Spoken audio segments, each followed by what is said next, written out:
Welcome to the lab. I know you've been anticipating coming in and actually putting your hands on some components, but best practice states that we need to wear a static strap. This keeps the static electricity from damaging all the components. In this short video, we will learn about all these different components, what the names are, and where they are placed inside the computer case. This is the processor, the brain of the computer. Notice, I'm looking for the home arrow. There is a matching home arrow on the processor socket. Don't forget to close the lever.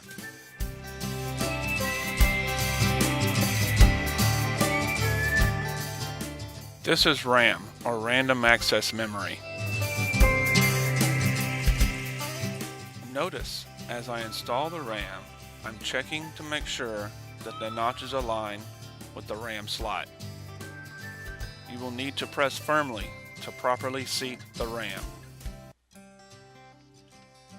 To make sure RAM is properly seated, the white clips should be seated all the way in.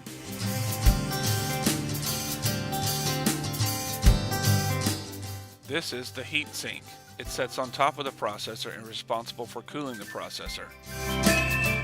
Installing the heatsink is quite easy. Find processor, plug in fan, and place heatsink on top of processor.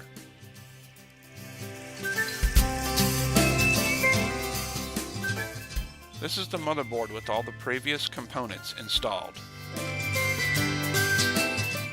Now I will install the motherboard into the case.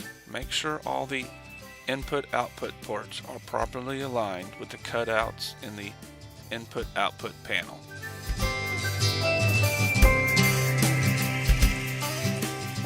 The power supply converts AC power to DC power. Notice, as I'm installing the power supply, I'm using two hands to make sure I don't damage any components on the motherboard.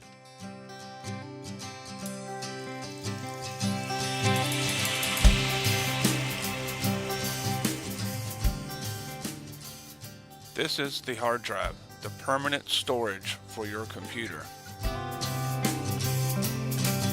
Watch carefully as I install the hard drive.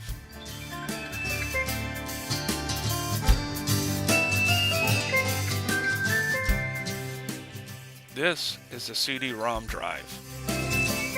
Notice, as I install the CD-ROM drive, I'm lining up the slots in the CD-ROM drive holder.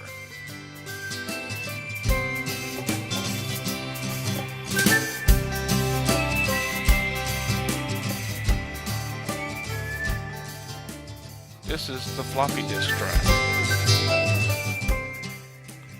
Watch carefully as I install the floppy disk drive. It sits on top of the CD-ROM drive.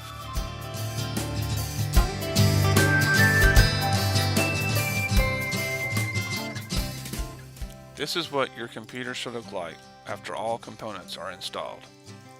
Before you start to assemble your computer, check the parts list and make sure you have every component on the list.